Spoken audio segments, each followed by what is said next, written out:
श्री गणेशाय नमः. श्री गुरुवे नमः. अध्याय 8. श्लोक संख्या 17 ते 28, ओवी संख्या 156 ते 271. अक्षर ब्रह्मयोग. यामध्ये श्रीकृष्ण सांगत आहेत की ब्रह्मदेवासकट हा सर्व सृष्टीचा पसारा लय पावतो. याला अव्यक्त ही संज्ञा आहे आणि जेव्हा हे आकार असतात तर त्याला व्यक्त म्हणतात. व्यक्त आणि अव्यक्त या दोन्ही दशा एकाच आणि साक्षेप असतात. व्यक्त अव्यक्त या साक्षेप भावातील अनादी मूळ असून या अविनाशी आहेत. जो पुरुष सतत नामस्मरण करून ईश्वराच्या नामस्मरणात असतो तो नेहमी परमधाम पावतो आणि मरणानंतर त्याची कालशुद्धी होऊन तो त्याचा देह ब्रह्मामध्ये प्राप्त होतो. सहस्रयुगपर्यंत महर्ब्रह्मणो विदु रात्रियुग सहस्रांता तमहोरात्र विदो जना.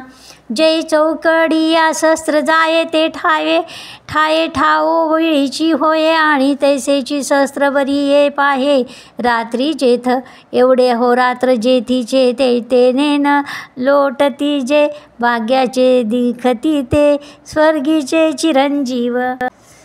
परस्तमास्तु भावोन्यो व्यक्तो व्यक्ता सनातन सह यह सह व सर्वेषु भूतेषु नश्यस्यु न विनश्यति.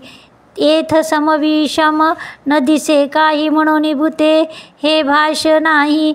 जेवी दुधीची जहालिया दही नामरूप जाय तेवी आकार लोपा सरीसे जगाचे जग पण भ्रमे भ्रंशे परी जेत जहाले ते तैसे तैसेची असे.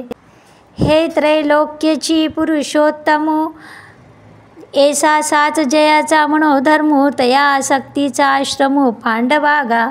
यत्र काले स्वनावृत्ती मा वृत्ती चैव योगिन प्रयाता यान्ती त कालम वक्ष्या मी भरतर्षभ. तेवीची आणि एकेही एक प्रकारे ते जाणता आहे सोपारे तरी देह सांडो तेनी अवसरे जेथ मिळती योगी. पहा पावारेने का उदके जय दिवियाचे दिवे पण झाके तै असतीच काय देखे दिठी आपुली.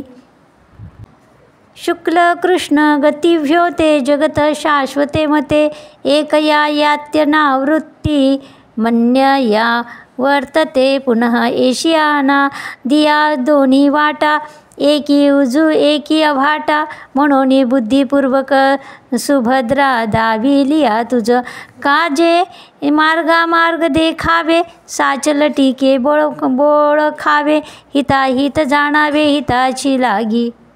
या कारणे पांडू सुता तुवा होवावे योगयुक्ता ये तुलेनी सर्व काळी साम्यता आपेसया होईल. वेदेषु यज्ञेषु तपःसु चैव दानेषु यत्पुण्यफलं प्रदिष्टम् अत्येति तत्सर्वमिदं विदित्वा योगी परं स्थानमुपैति च आद्यम्. जरी वेदाध्ययनाचे झाले अथवा यज्ञाचे शेतची पिकले की तपोदानाचे जोडले सर्वस्व हणजे तया आगवयाची पुण्याचा मळा भारू औतोनी जया ये फळा ते परब्रह्म निर्मळा साठी न सरे. अव्यक्त आणि व्यक्त असे आहे की जसे पाटीवर लिहिले ते अक्षरे पुसली जातात पण त्याचा अर्थ पुसला जात नाही तसे विश्वाचे विश्वत्व नष्ट झाल्याने ती वस्तू नष्ट होत नाही. सूर्यासमोर जसा अंधकार नाहीसा होतो प्रकाशमान होतो त्याप्रमाणे परमधामाची प्राप्ती झाली असता जन्ममरणाची पुनरावृत्ती होत नाही. देहाच्या आत जठराग्नी आणि बुद्धीच्या आत ज्ञानाचा प्रकाश असावा लागतो. अनादी अशा दोन वाटा आहेत, एक सरळ आणि दुसरी आडवळणाची. जगाचे प्रकाशरूप आणि अंधकार रूप म्हणजे अचिरादी आणि धूम्र असे दोन नित्य आहे मार्ग. पहिल्या मार्गाने मनुष्य पुन्हा जन्माला येत नाही पण दुसऱ्याने पुन्हा जन्म पावतो. तेव्हा हे पार्था दोन मार्ग जाणणारा कोणताही योगी मोह पावत नाही. म्हणून तू सर्व काळी योगयुक्त हो.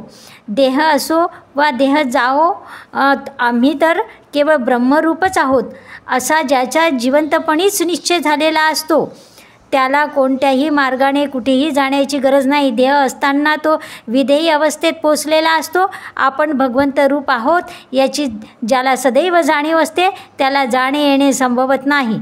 म्हणून अर्जुना, तू माझेशी एकरूप हो. योगी पुरुष या रस्त्याला तत्वतः जाणून वेद अध्ययनात व यज्ञ तप व दानादी करण्यात जे पुण्यफळ सांगितले आहे त्या सर्वाला निसंदेह उल्लंघन करून जातो आणि सनातन परमपद पावतो. इथं ओव्या संपलेल्या आहेत. पुढील भागात पुढील अध्याय आणि ओव्या बघूया. विराम घेते. कृपया माझ्या चॅनलला सबस्क्राईब करा. आवडल्यास लाईक आणि शेअर करायला विसरू नका. श्री स्वामी समर्थ. श्री गुरुदेव दत्त.